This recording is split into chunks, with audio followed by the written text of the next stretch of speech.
Liels paldies mūsu viesim no Japānas. I would like to thank a lot our guests from Japan, and since now we are behind our schedule a lot indeed, I would like very quickly to fly back to Riga now.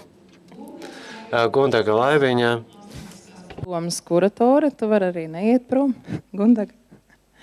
Viņa patiesībā bija tas cilvēks, kas vēl pirms tam, kad Latvija bija iestājusies Eiropas Savienībā, novadīja Eiropas kultūras mēnesi. Tā kā viņai jau ir savu pieredzi šajā Eiropas kultūras organizēšanas stāstā, un viņa pastāstīs šodien par to, ko tad mēs Rīgā plānojam darīt Rīgas apkaimēs. Tāpēc 58 pilsētas tas lielā mērā ir arī par to, kāda dzīve būs Gundagai turpmākos 2 gadus un kur tikai viņai visur nevajadzēs būt.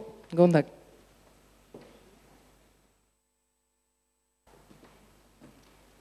Labvakar, man liekas, tiešām mums ir pēc laika jau jāatklāja Zundas bāka, tāpēc es mēģināšu ļoti ātri un es diemžēl nepastāstīšu. Paldies, ka uzaicinājāt mani, bet es diemžēl nepastāstīšu par to, ko mēs 2014. gadā redzēsim programmas sadaļā Ceļu karte. Es tā kā gribēju to darīt, bet sapratu, ka visi projekti, kas ir šī sadaļā, ir tik trausli joprojām un tik ļoti sākuma stadijā, ka es negribu daudz par viņiem nestāstīt, nerādīt bildes, jo tas, manuprāt, ir pāragri. Viena lieta gan, kad es izgāju caur tam sarakstam, kur ir apmēram 20 projekti, ļoti dažādi, es secināju, ka pilnīgi visos dažādos statusos un dažādā veidā piedalās Rīgas iedzīvotāji, gan kā galvenie varoņi, gan kā līdzradītāji. Tā kā tas jau, manuprāt, ar šo programmu ir vismaz idejas līmenī sasniegts.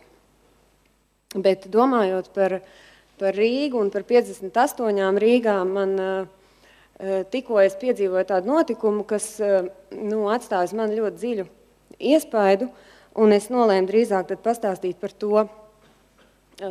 Oktobrī man bija iespēja kopā ar grupu mākslinieku un zinātnieku apceļot Rīgu, tā skaitā apceļot apkaimes, kurās es nekad nebiju bijusi, un vietas, kurās es nekad nebiju bijusi.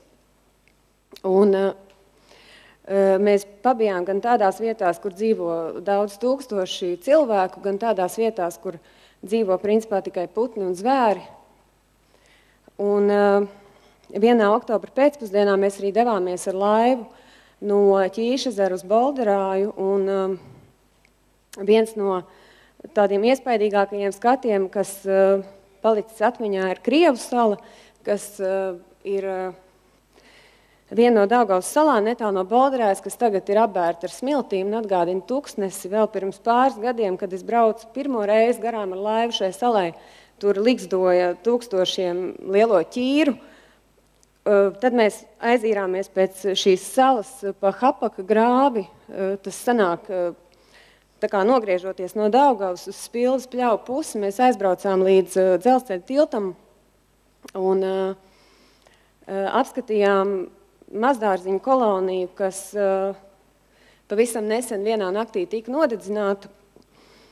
Un arī iemesls ir Rīgas pilsētas attīstība, un jūs droši vien zināt, ka vēl ir tādas mazdārziņu kolonijas Skanstē un Torņkalnā, kas jau tur vairs neeksistē, jo Rīga tur īsteno savus attīstības plānus, un šajos te Hapaka grāvi malā, šajos mazdārziņos mēs satikām dārzniekus, rīdzniekus, kas joprojām tur oktobrī novāca ražu, jo neskatoties uz tiem postījumiem, tie augi tur turpināja augt un zaļot visu vasaru, un pats tiešām aizkustinošākais un sirreālākais moments bija ieraudzīt vīnogas, kas tur joprojām bija, kas bija ļoti garšīgas un sulīgas, kaut gan paši dārzi tur vairs nav. Un tāpat mēs satikām arī vecu sieviņu, kas tiešām bija ļoti kareivīgi noskaņot un teica, ka viņa turpinās tur dzīvot, jo viņi tur ir dzīvojusi jau daudzus gadus un turpinās tur dzīvot, neskatoties uz to, ka šiem cilvēkiem tur īsti vairs nav vieta. Tāpat arī mēs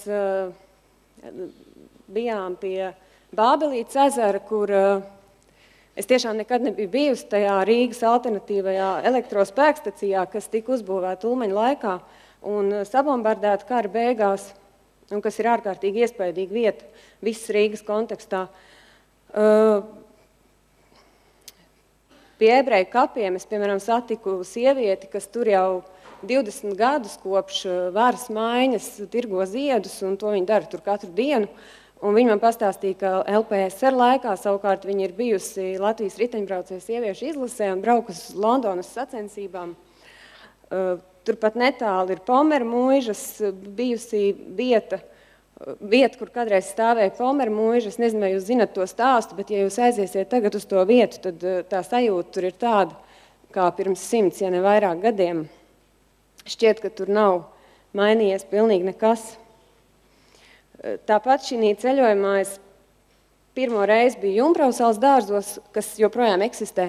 Iepazinos ar Rasmus kundzi, kas ļoti aktīvi cīnās par šo ģimenes dārzu saglabāšanu. Un viņa man pastāstīja, man likās, protams, ka šie dārzi ir tā kā padomu laiku formējums, bet viņa man izstāstīja, ka tie dārzi tur ir kopš 16. gadsimta, vienmēr tur ir bijuši dārzi. Un 17. gadsimtā, piemēram, tieši Jumprausals dārzi apgādāja visu Rīgu ar kāpostiem. Un visas šīs lietas man likās tik ārkārtīgi nozīmīgas, arī strādājot pie 14. gada programmas ceļu karti, ka es nolēmu līdz nākošā gada pavasarim apceļot pilnīgi visas 58 Rīgas apkaimes, jo savādāk īsti nejūtos komfortabli strādāt ar šo programmas sadaļu. Un ceļu kartes koordinēšana ir viens iemesls, otrs iemesls ir tas, ka man Rīga patiešām ļoti, ļoti patīk. Un ieraudzīt Rīgu šādu, man liekas, ir tieši tikpat nozīmīgi, cik ieraudzīt starojošo Rīgu.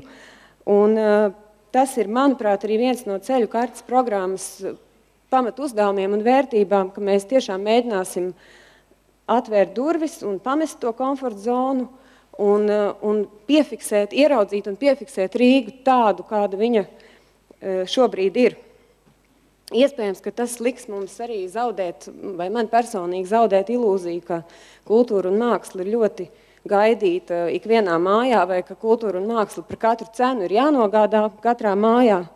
Un iespējams tiešām lieku reizi nāksies saprast, ka Rīga nevienmēr ir atvērta, kulturāla, starojoša, brīnišķīga, skaista Eiropas metropole, bet varbūt tieši tāpēc tā pilsēta ir daudz interesantāka un arī daudz sarežģītāka, un man liekas, ka tieši sarežģītās vietas ir tās, kurās rodas vissvērtīgākie mākslas darbi.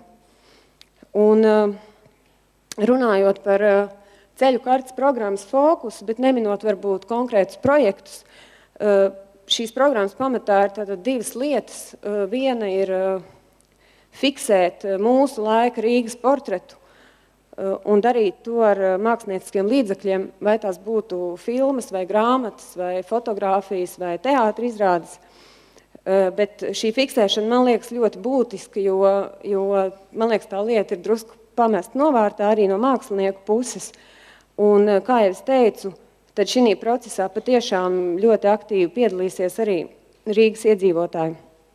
Un otra ceļu kartes tātad sadaļa vai virziens ir pasākumi visdažādākajās Rīgas apkaimēs, mēģinot decentralizēt, manuprāt, ļoti centralizēto Rīgas kultūras karti, gan ģeogrāfiski, gan arī mentālā līmenī. Man personīgi, kā viss šīs sadaļas koordinātorei, galvenais uzdevums patiešām ir mēģināt panākt to, lai pasākuma organizatori tiešām rūpētos un saglabātu bezkompromisu kvalitāti, neskatoties to, ka pasākums notiek nevis Nacionālajā operā, bet, piemēram, Juglā vai Bolderājā. Un otra lieta, kas man liekas ļoti svarīgi, ir dot platformu tieši apkaimju aktīvistiem un iedzīvotājiem, īstenot tieši tos pasākumus, kas tieši viņiem šķiet būtiski un aktuāli, nevis varbūt kādam, kas nāk no malas.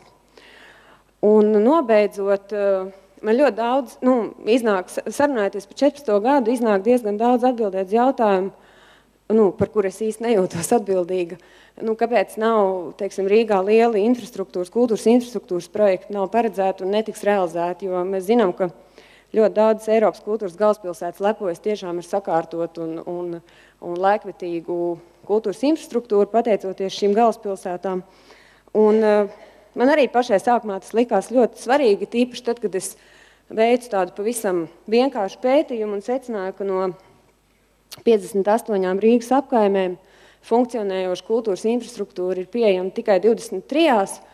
Tas ir mazāk nekā pusi, no apmēram pusi, un 4 lielākās un blīvāk apdzīvotās apkaimes, tas ir Ķengaraks, Ziepniekāns, Purciems, Pļaunieki, tajos ir tieši 0 kultūras celtņu vai būvi vai telpu, kas būtu paredzēts kultūras mākslas norisēm. Un pašlaik man tas, kad ir pagājis gads, vairāk nekā gads darbojoties 14. gadu komandā, man tas laikam vairs nešķiet pats svarīgākais un pat lielākā problēma. Daudz svarīgāk man liekas, daudz svarīgāk man ir, lai ar šo 14. gadu programmu mēs tiešām vairotu atbildīgāku un brīvāku cilvēku īpatsvaru šī pilsētā. Un man ir svarīgi, lai cilvēki kultūru mēģinātu izjust kultūru kā daudz ietilpīgāku jēdzienu un ieraudzītu kopsakarības, ne tikai kultūras un mākslas kopsakarības, bet arī atšķirības, jo man liekas ļoti svarīgi, ka māksla reizēm kultūrai nostājas opozīcijā un atļaujas būt arī destruktīva, melanholiska, izaicinoša un iespējams neērta. Un tieši šis te fenomens man liekas pats svarīgākais, un to es ceru, ka mēs ar šo programmu sasniegsim. Paldies!